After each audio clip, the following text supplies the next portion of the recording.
Hey, everybody, this is Bob Goodwin, and welcome to another very special episode of Career Club Live. Today, I'm very pleased to be joined by the Executive Vice President and Chief Human Resources Officer at Merck, Betty Larson. Betty, welcome to Career Club Live. Hi, Bob. Thanks for having me. I'm excited to be here. Well, I'm very appreciative of you being able to carve out a few minutes, and I know that our audience is going to benefit greatly. So, thank you. As we are wont to do, if you don't mind, if I just ask you a couple icebreaker questions so we can kind of get to know the real Betty. So, very quickly, where were you born and raised? So I was born and raised in a suburb of Chicago. So it's funny we were talking about Katie George because I had Yes. enjoyed that series. Not too far from Katie, I can attest to the fact that Chicagoland pizza is superior to East Coast pizza. But I was born in a suburb of Chicago called Mount Prospect, Mm. Illinois, and did most of my schooling there. And Yeah. so, yeah, go ahead. And is that where you said you went to school? Where did you go to school?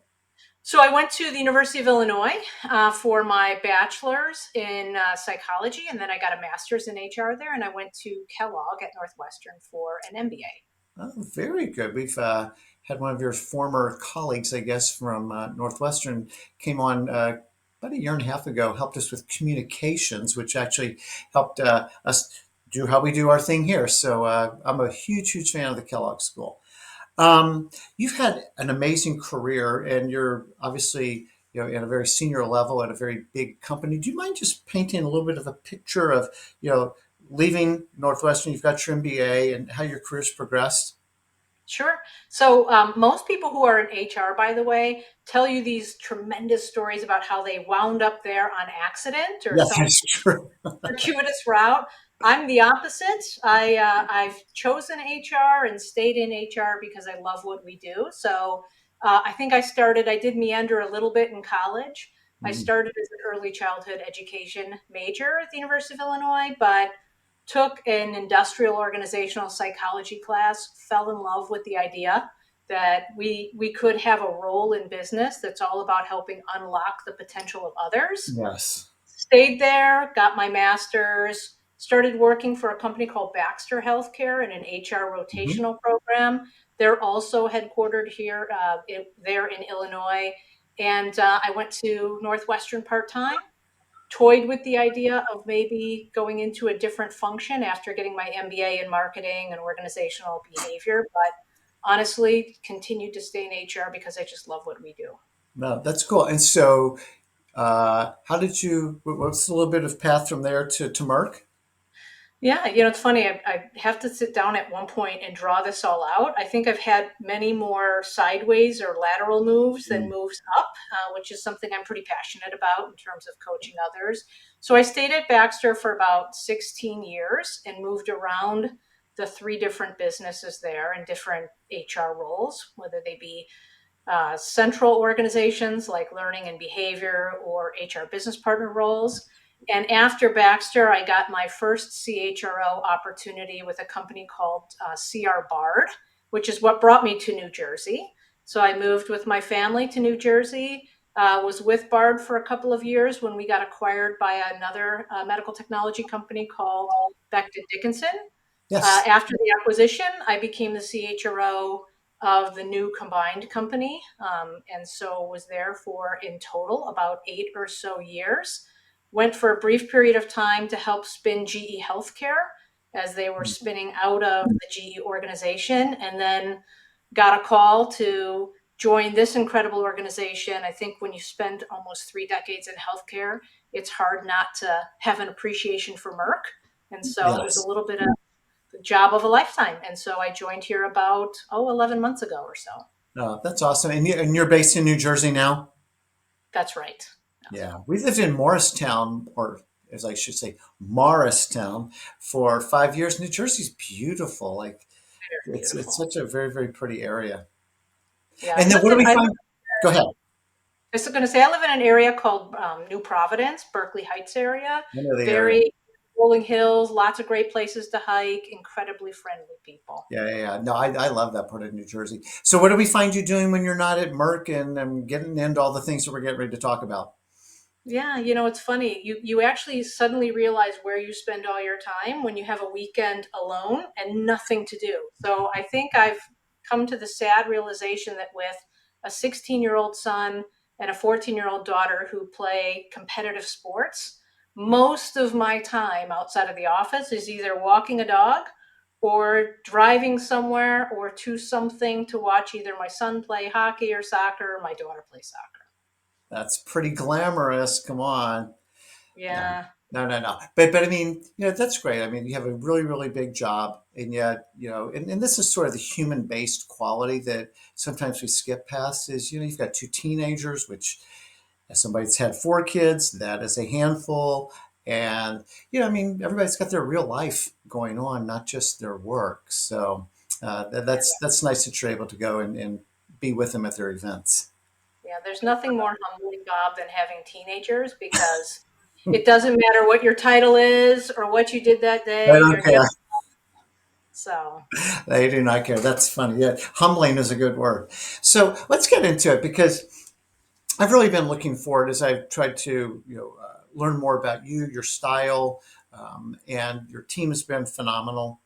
By the way, with helping and all of that, I wanted to get you to start talking a little bit about the evolving role of HR in their role in business, and kind of what your philosophy is in that and how you direct your teams accordingly.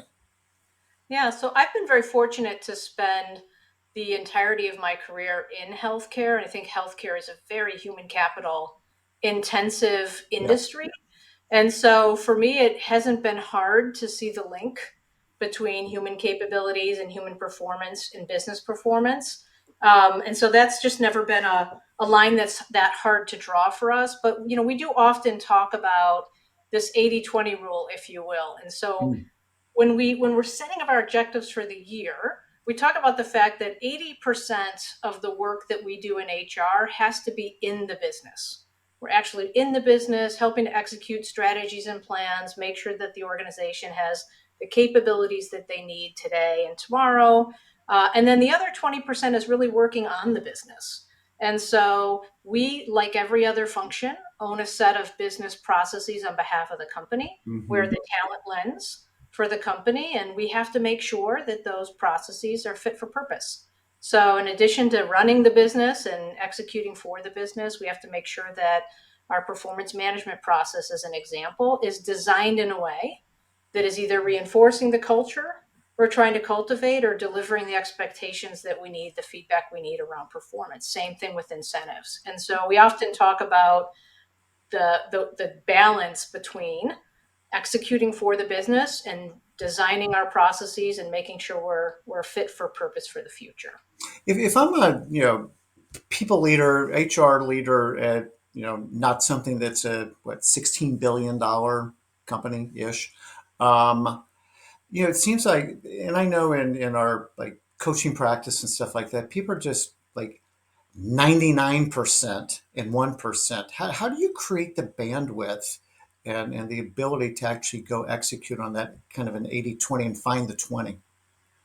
Well, I think the important thing is that you have to make sure that I would say the central organizations, so we call them COEs, everybody's got a different Right. moniker, that they recognize that what the majority of what they do every day is executing routine processes for the business too. I think sometimes we get enamored with the improvement projects or the Hmm. initiatives instead of saying, hey, look, first and foremost, we have to make sure we're executing our processes flawlessly. So maybe the breakdown, Bob, isn't really 80-20, maybe it's more 90-10, but it's focusing people on the responsibility that we have to execute for the business and execute our processes, and then making sure that where we do carve out time for the 10% or the 20% of project work or improvement work, that we're asking ourselves the why behind every one of those, I guess, improvement projects. So,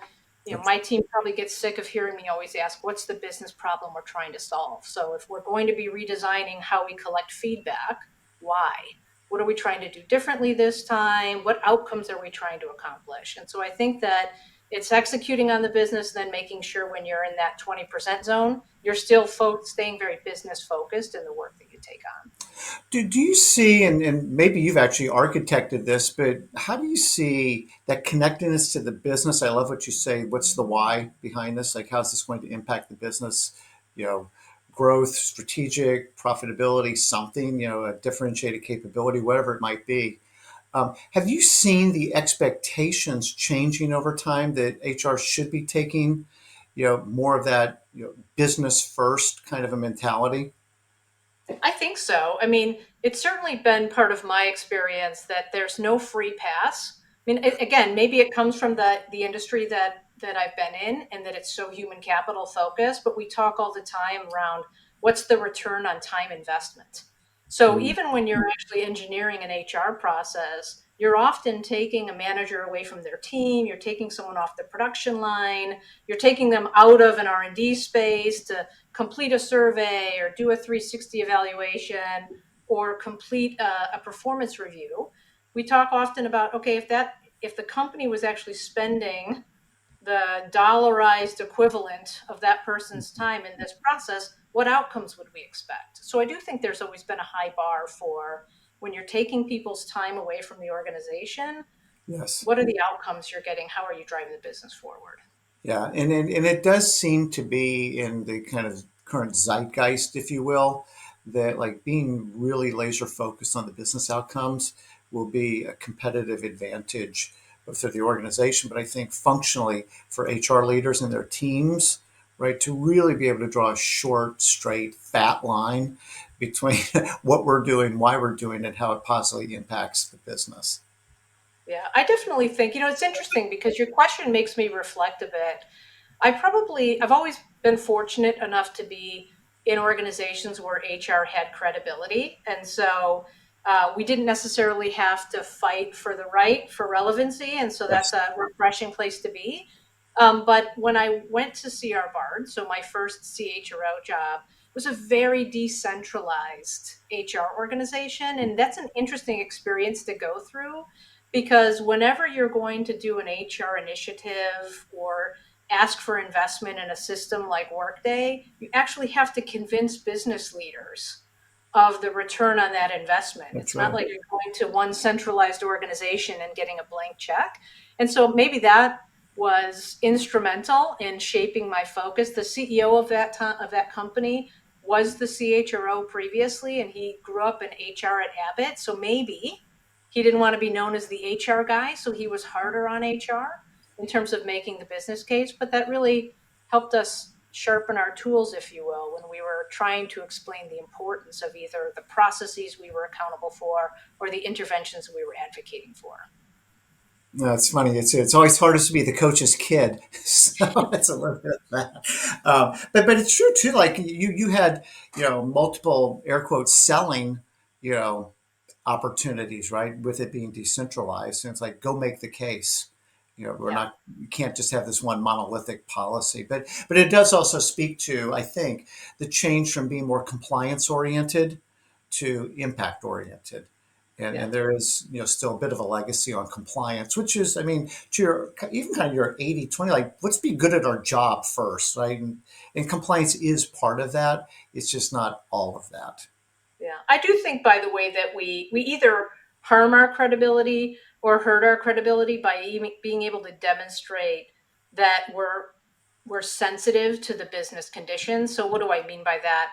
I think that all too often HR organizations get really cute with what they're designing. So you're redesigning performance management, and maybe you're going to what is current best practice, or you're advocating for the latest and greatest technology. And sometimes what the company needs is a stripped down, simplified process. Yeah. And so when you challenge yourself to say, what does the business really need?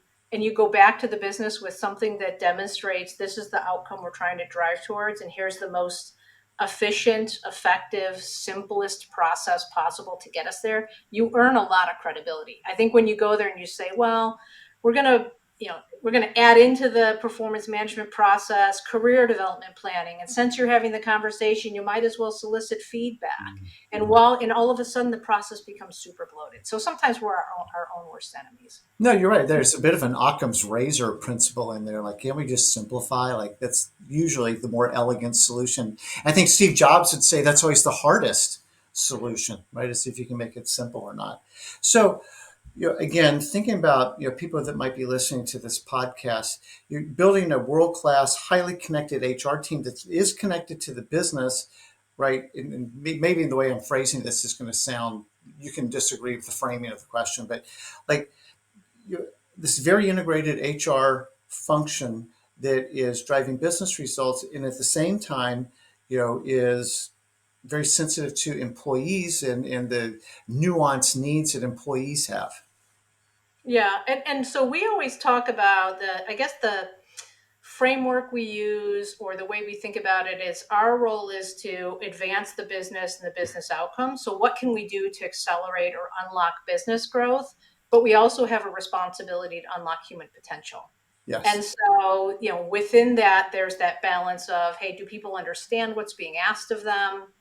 Do they connect to the purpose? Do they feel a sense of belonging here? Can they be as productive as possible? And so we view our role probably equally. How do we advance the business and how do we make sure that the human capital within the organization can be as successful as possible? And as long as you're looking at life through the lens of optimizing success for the organization and the individual, I think the work becomes pretty clear. Yeah. And so one of the things I know that you like to talk about is delivering the right capabilities at the right time. Are there principles or strategies that you would share that you have found to be particularly effective in that regard? Yeah, it's funny because it'll show you the industries I come out of have been more med tech or cost conscious. It's always deliver the right capabilities at the right time and the right cost. Because I think anyone can go to the open market and pay far too much for talent when you need them if you're doing on demand hiring. And so what we try to do is get out ahead of it and Yes. think what are the capabilities that the company's going to need a few years from now. So we try to really focus on org capability planning to ask ourselves those questions. And then if you ask those questions early enough in advance, then you have many more options available to you. Is this something we can develop within our workforce today? So in our world, if there's a therapeutic area that we're going into and the basic scientific principles or the way medication works in the body's not that Hmm. different than another therapeutic area, maybe we're going to be more successful taking Merck people and training them around the go to market in a different therapeutic area, how people engage with the healthcare system, and leverage the understanding of the fundamental science. They're in Merck, they know how to be successful. So maybe then that's a training and development play. If we find we're going into a space that's completely different and we have enough time, who are we going to hire from? And at what point do we help ramp that workforce up? And so I think that for us, it's more about predicting and planning so that then we can sit back and say, what are the solutions we need to employ? Is it training? Is it development? Is it talent mobility, moving people around?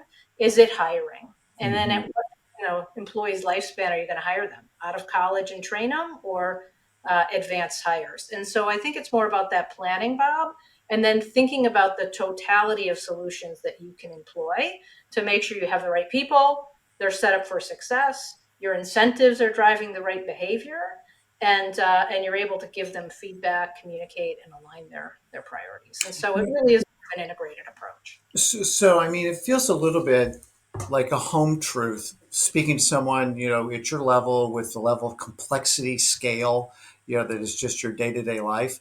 And, but it really is a point worth reinforcing, which is you're talking about planning, being proactive, trying to anticipate but that's what makes you a true business partner, right, to the rest of the organization is you are there to support them and make sure they've got the capabilities, human capital in your case, to be what they need to be when they need to be there. And again, as a bit of encouragement to others who are listening to this, that the executives at your company, your CEO, your board, they want you to be that way. and to take a leadership role and not be reactive and be, kind of show up with order pad in hand, Yeah. right? How would you talk to somebody just a bit more about that, Betty? Because I think it's a really a crucial point that you've been able to, not just in your own career, but with, the part of the organization that you steer, get to that higher ground. Mhm. And just thinking about people that might be struggling with that. Yeah, I think it's a good point. And look, I'd be remiss if it sounded like at Merck we have all the answers. I think that the profession, Bob, in the last probably decade or so, has maybe responded more to meeting the demands that are articulated by the business versus helping the business architect or understand what they're going to need. And so it can be a bit intimidating. And we talk about this amongst our own HR community as we're doing more and more of this org planning, is to say, look, nobody has the answers, and you don't actually have to have the answers. You just have to have the courage to ask the questions. Oof. And so I think if you're in there asking the questions at the right time, the business appreciates it. If they're asking you to fill a job and that's when you're asking all the questions, you're going to lose their patience. But if you're in there early enough to say, hey, what are the implications of this acquisition? What kind of talent are we going to need? Why does that talent want to work here? If they're used to working at a small biotech, how is life going to feel different at a large pharmaceutical company or life sciences company? So I think it's about when you're asking the questions, having the courage to ask the questions, and then what do you do with it? I think the other point is if you ask them a whole bunch of questions and then you don't do anything with that, well then they lose patience with you as well. So it's about asking questions at the right time, I and think I think it's about leveraging each other. Nobody's done this really well. You can't go to a consultant out there and they pull an off the shelf great tool for organizational capability planning. So it really is just being a bit uncomfortable and getting in there and consulting with the business. Well, I love that word courage. I think that's going to be definitely a soundbite that comes out of this is having the courage to ask the questions, right? And there's a great book.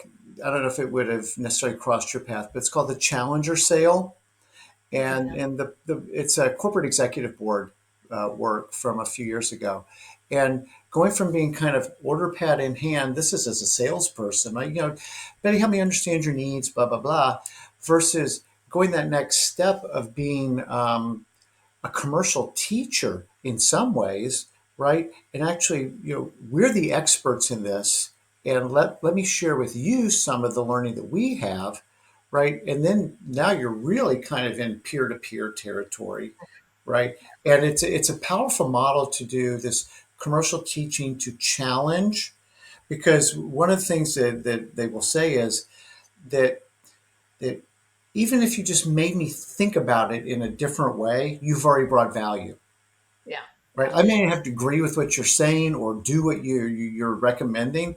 The fact that you're just making me think about this in a way that I hadn't thought before brings tremendous value. Yeah, and it's interesting because it makes me think about the power we have today with access to more human capital data than we've had in the Mm. past. And so if you're in there and you're asking questions and with their answers, you can go back and bring them insights. Hey, when we've hired from this company before, we tend to see people are successful only 50% of the time. Or, if we're looking at an Mm. M&A of this size, when they integrate the company, we typically see retention is only about a year and a half to 3 years. So can we help you design a different solution? I think that's when you really demonstrate the value that you bring as the talent lens of the Yes. organization versus what they're bringing, maybe as the business development lead Mhm. or give their understanding of the market, whatever it may be. No, that's great. Well, let's keep this little train running. I was at an executive offsite a couple weeks ago, and the CEO was like, 2024 was really, really hard on a lot of people. It was not an easy year. And thankfully, we get to turn the page and we've got something called 2025 now. But there's obviously tremendous value in lessons learned. How was 2024 for you, and what are some of the lessons you take forward in 2025? Yeah, I think like many companies out there, 2024 for us brought with it some unexpected challenges and probably not challenges we didn't envision we would face, but maybe the timing was a little earlier Yeah. than we thought that we would encounter them. And so I think this notion of be prepared for anything, um, focus on agility. And so for us, what does that mean, or what advice would I give someone in HR? Be intentional about the outcomes that you're trying to get to, and be okay that the actions you take to get there may change given the environment. So if we know we're trying to get to X, maybe it's a feeling or advancing the culture in a particular way, and you get thrown a curveball. Part of the business isn't performing as well. You can't spend on a program what you thought you were going to spend. You can take a step back and say, well, how else can we get there? There's many ways to, I guess, many paths you can take to get to an outcome. And so as long as you're focused on intentionally where are we trying to go, and you stay focused on those outcomes, I think you can find a new path, or you can shift the activities you had planned. That's probably our greatest outcome, is making sure that agility comes in the form of reacting to the environment, but staying true to the intended outcome we're trying I to get love to. that. Gosh, this is maybe 3 years ago, 2 years anyway, had a three-star general on Ben Hodges, and it's this mission orientation, right? We're taking that hill. That's kind of what we're doing. Supply truck didn't make it. We're still taking that hill. We're going to have to get there in a different way. Yeah. And that kind of mission orientation, and it sort of dials out excuses. It also dials up innovation and creates sort of the right necessity is the mother of invention kind of a thing. But okay, that didn't go exactly how we thought it was going to go. Doesn't change the need. It might change the method of how we get there, but it doesn't change the need. You brought up the word agility, which is really interesting. You work at a life science company. You've been around very human capital intensive things. People don't like change, and they definitely don't like surprises. How do you build a culture that not only can just sort of absorb it, but even thrive in a much more unpredictable environment? Yeah, it's interesting because I do think in many ways life sciences companies are dealing with experimentation all the time. That's a good And point. so, you're always responding and reacting to either data that goes the way you think it would be, or maybe an intended project actually finds life with a completely different therapeutic outcome. So I do think there's a certain level of change agility built in there. But I think as long as you can establish within your organization a learning agility, a growth mindset, it helps tremendously. So the ability to actually admit, hey, you know what, maybe the plans we put in place ultimately ended up not being the right plan, but where do we want to go from here, and what can we learn from there? So this notion of we can always learn, we can always get better, I think that helps create agility in an organization, because people aren't necessarily fixated on the grade or achieving the perfect outcome. We talk a lot about progress over perfection. So what's the process we can get there, and are we making continual progress? Um, One of the other things that is a unique asset that a company like Merck has is also purpose, right? And so when I can get aligned around the purpose, we are making people's lives better. These therapeutic, you know, um, innovations that you guys bring to market literally are making people have life and have life better. The marketing people can use that. Um, but but but it is important. Like when we can get focused on, but what is the greater good that's going on here? It kind of turns those mountains into speed bumps, and not just folding like a house of cards. It's interesting. So, two things I probably either read or listened to a lot over the past several years. I think COVID taught us this. I love the work of Angela Duckworth. I Yes, love the work she's done on resilience and grit, right? And grit. she would say having a long-term goal and having kind of, so that's your purpose, that's your long-term goal, and then keeping things in perspective so that you can get up again, try again the next day, really drives resilience. The other piece was, I think it was Deloitte, did some work that showed that companies that thrived during the pandemic, not just survived, Hmm. had three P's. And I love these three P's because I think HR plays an absolutely instrumental role in an organization around these three P's. And it was purpose, potential, and perspective. So those organizations that had a purpose that people could focus on to say, you know what, this is difficult, but we'll get through it. And that for us, this is an incredibly purpose-driven company. So as we're working through almost any challenge, people know there are patients at the end of everything that we do. I work in this company, and I have a father who battled prostate cancer for 17 years before he passed away. My mother survived breast cancer. She's now living with Alzheimer's. We have programs that have the potential to change the experience in all of those disease states. They already are. So when you come to work every day knowing your colleagues are making a difference in that regard, you can get through anything. So purpose is an unbelievable motivator for us.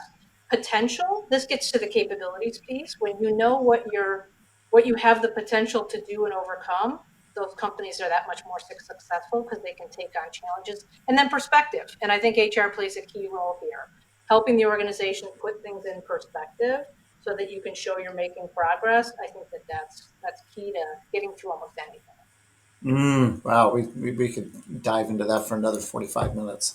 Um, One of the things that you shared is around functional excellence. Could you define that for people and then how you bring that concept to life?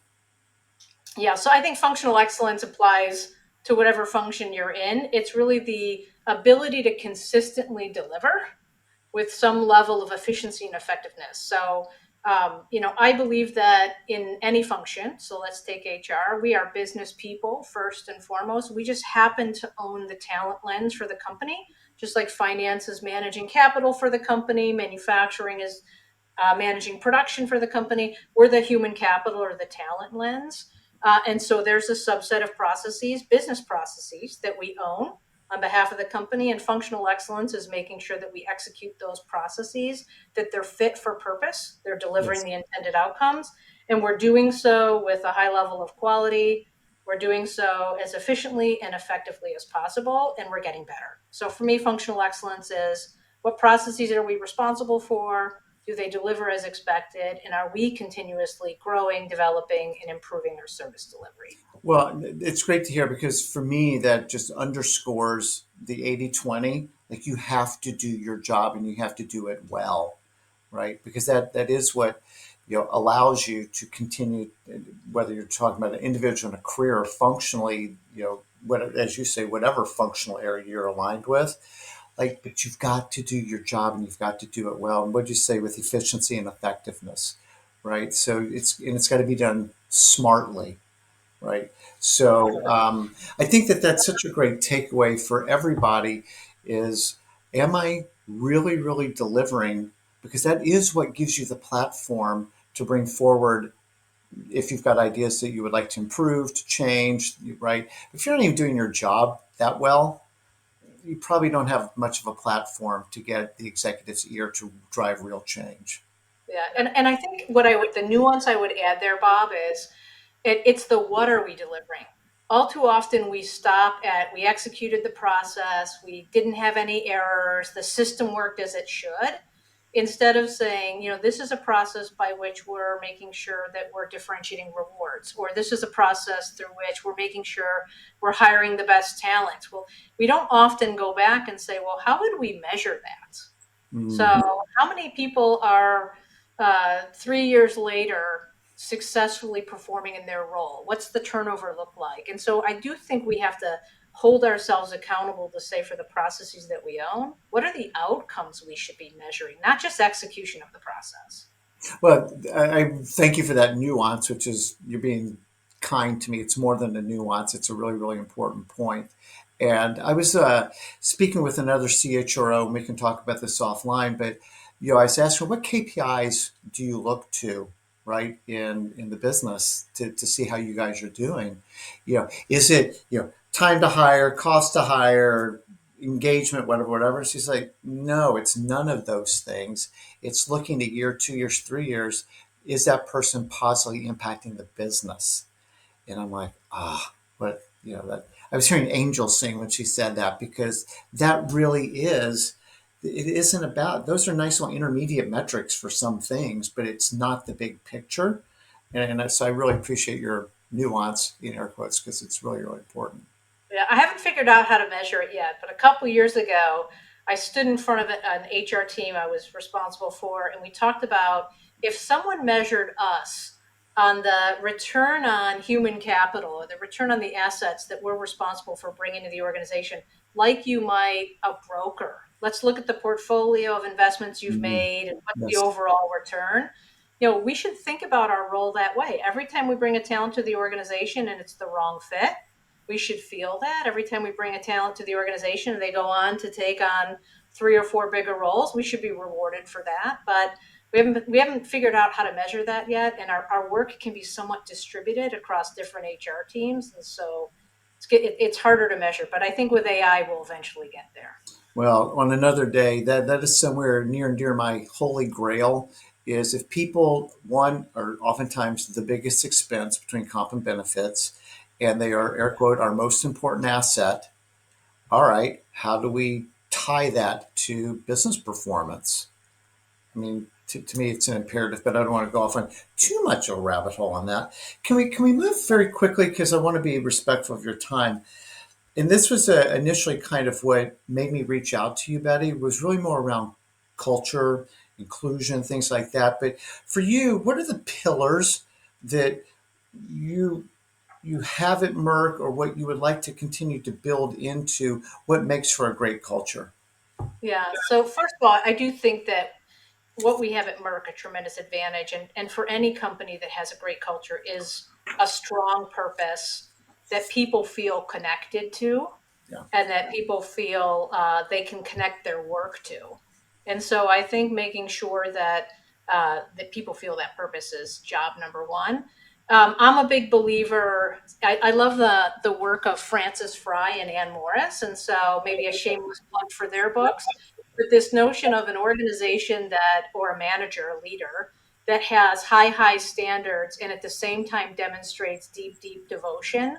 So I think what makes for a great culture is that you have high standards, high expectations of each other. You expect the best of each other and for each other, but you also care greatly about one another so that you'll help each other get there. Right. So Yeah. they have this 2 by 2 because, of course, they're Harvard professors and consultants. And the idea is don't relax your standards, but make sure people know you authentically care about them because you will help them get to those high standards. So I think a company needs to have high standards, needs to have a caring culture, needs to have a purpose that everyone gets excited about. And then, I'm a big believer in authenticity and transparency. So I think that an organization that has consistency between their words and their actions, regardless of Mm. what you aspire your culture to be, and somewhere where people feel like you're treating them like human beings and adults, you're giving them information, you're being transparent, those are pretty important pillars as well. Yeah. Because I think of that. That's really, really good. I think of trust, well, transparency as an ingredient that helps build trust. I think respect is part of that. The point that you made, and this is like, I just have to repeat what you said because I think it's so fundamental. When you can demonstrate to people that you care about them more as a human being than as a work producing unit, genuinely, you can't fake that. People will pick up on it. But when you are that kind of a leader, it's like, I genuinely care about you first. We'll get to the work part in a minute. Like, people will go through walls for those kinds of leaders I because I agree. know she cares about me. And I think too, particularly in a change environment, when I don't understand or maybe don't even agree with why we're doing what we're doing, but I trust Betty. And I know Yeah. that Betty's got my best interest at heart. And so I'm going to lean very heavily on that equity. That's an unbeatable culture. How would you build on that? Yeah, I think that the important ingredient there, you talked about inclusiveness and a feeling of being, I'm going to expand upon it and say it's really a feeling about being seen.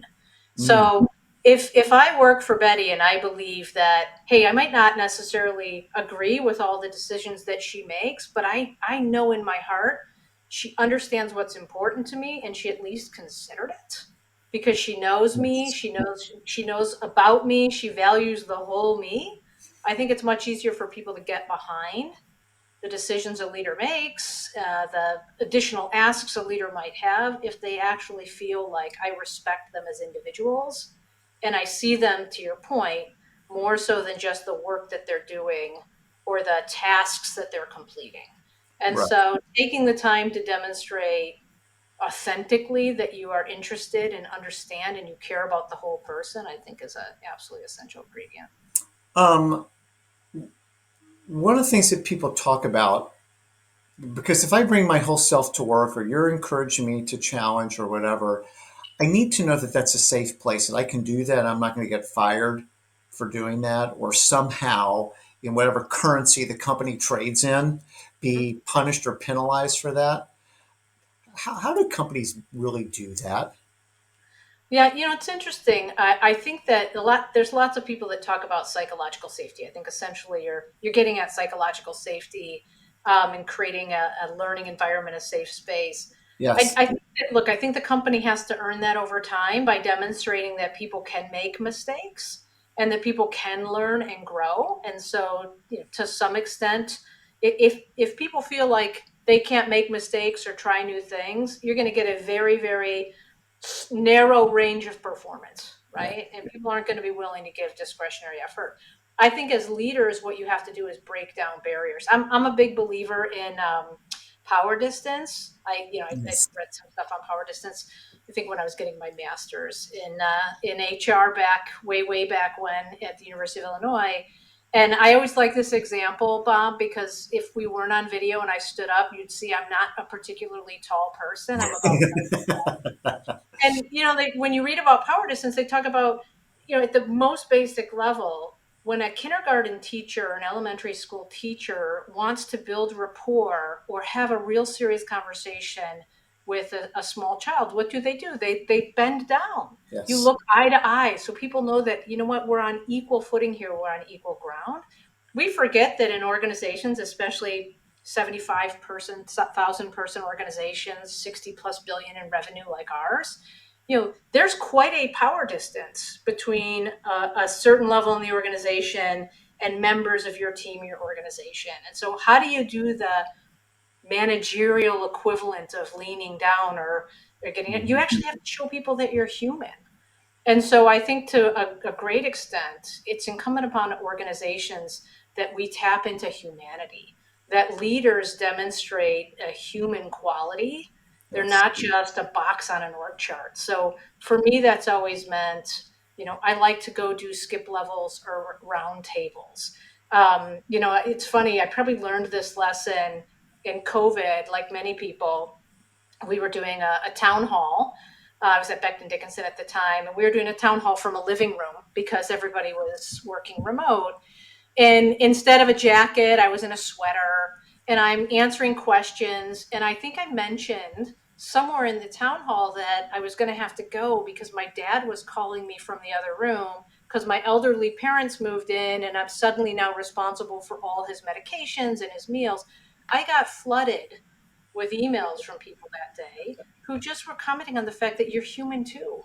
You know what? Yes. My parents moved in, or guess what? Like, I have to call my dad to remind him of his medicine. And I think when you remind people that you're human, that you're not just an exalted leader in the organization, or that the organization cares genuinely about people, not just executing their processes, I think it goes a long way to creating that environment of trust. Yeah, I really appreciate that story that you're saying. I think that one of the words we're using is like vulnerable would be another kind of in vogue word for that. But you're right. COVID was a very interesting time that you got to see people in their homes and the cat walking by and the 4 year old and whatever. But it also reminds me of we talk about bringing your whole self to work. And what that really, really means is my aging parents and my kid who's off the rails. And I'm having trouble in my marriage right now. And we've got a health issue going on. Like that's, and people haven't gotten to work yet. And this is like what all is on their plate, in their head, in their heart. And when you can meet people really where they are and show, hey, I didn't get a pass on this either. Yeah. My dad shouldn't be driving right now. We're in a big argument about taking his keys or whatever, right? It's like, you too? Oh, Yeah. wow. Right. And to your point, you're not this, exalted executive, but like you have a real life too. This is so nice to hear. Yeah, you know, it's amazing. Maybe there's no position more lonely than being the parent of a teenager because suddenly the group you actually used to compare notes with or share problem, you can't anymore because you're out in your kids if they have a problem, right? So you're, and you find all of a sudden you have this tremendous community at work because somewhere somebody's dealt with the same problem. And so I do think Mhm. that when leaders crack that door open and show some vulnerability, you're inviting people to bring more of themselves in or share more of themselves. I mean, even at high levels. I think I went through my very first 360 when I was a fairly young VP.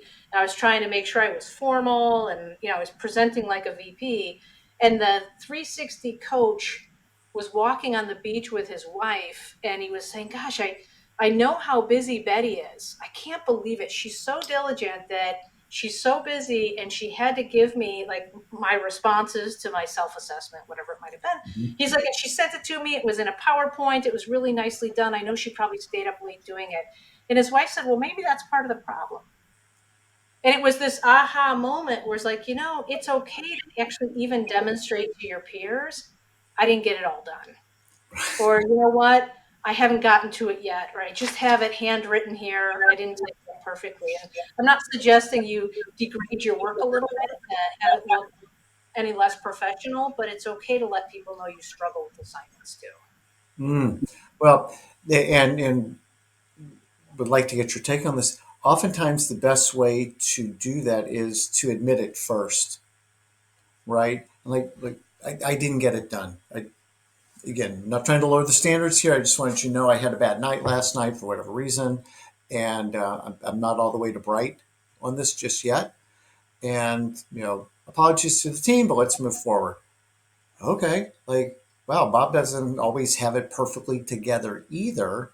Again, Yep. and the fine line is not degrading standards, as you said, right? Um, so super quick, because I want to be mindful of the time. Um, you said AI once, but I'm kind of curious, just sort of broadly. It's not an AI question per se, but it could be. What are some of the trends that either you see or you hope to see continuing to shape HR over the next, I don't know, 3, 5 years? Yeah, I mean, so I think probably two things come to mind, Bob. One you hit on.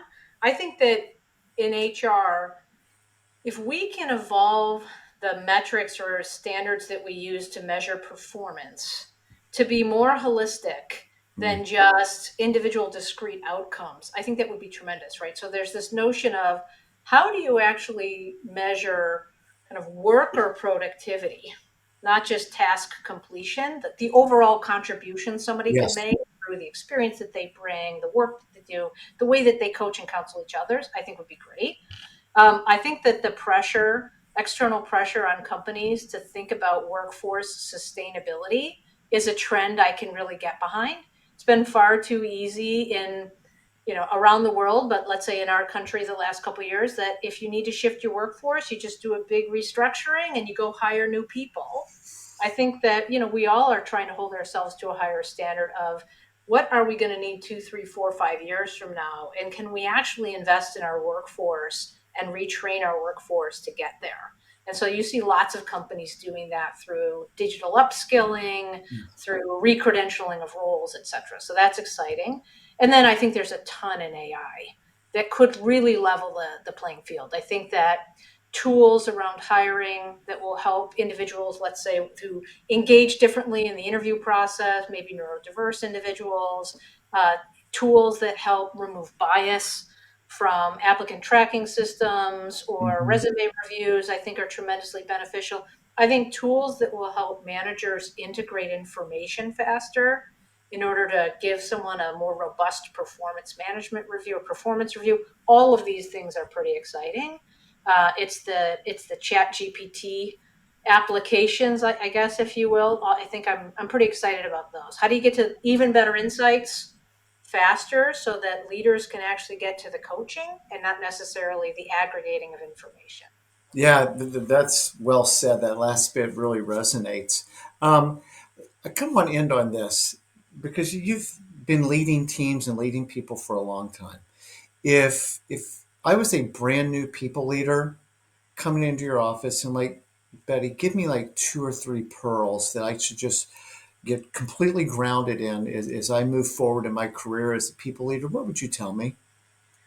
That's a good question. Um, I think that maybe the most important thing a people leader can realize is that they're not there because they're supposed to have all the answers or they're actually the smartest person in the room. They're there because they're the best at assembling a team and making sure that they have the expertise they need on the team so that they collectively get to the right answer. So making sure people leaders understand it's not about individual smartness or expertise. It's about how do you get this dynamic to work together, I think is incredibly important. Because I think people still have this view of I'm the manager, so that means I must be the most proficient compensation expert, or I must be the smartest accountant. That's why they made me the leader of the group.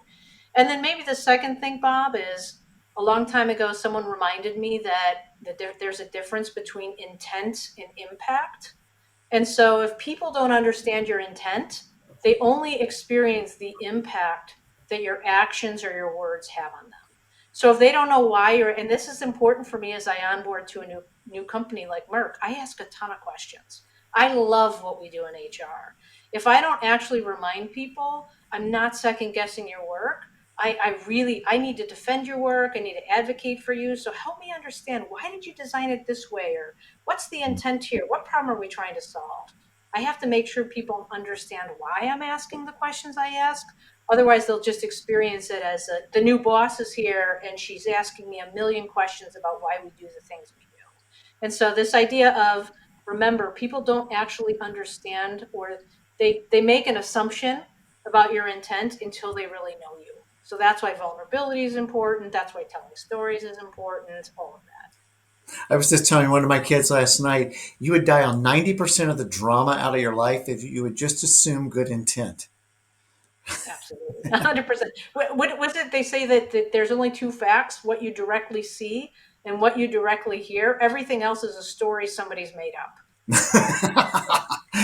Okay, there's another soundbite for this. Betty, thank you so much. This has been awesome. We should probably just have you come back on because there's still like a ton of things I would love to ask you. But this has been phenomenal. I appreciate your time. I know you're very, very busy, but the insights that you shared are really great. And I know that our listeners are going to enjoy them. So thank you.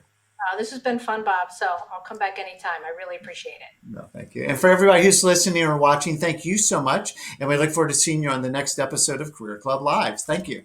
I know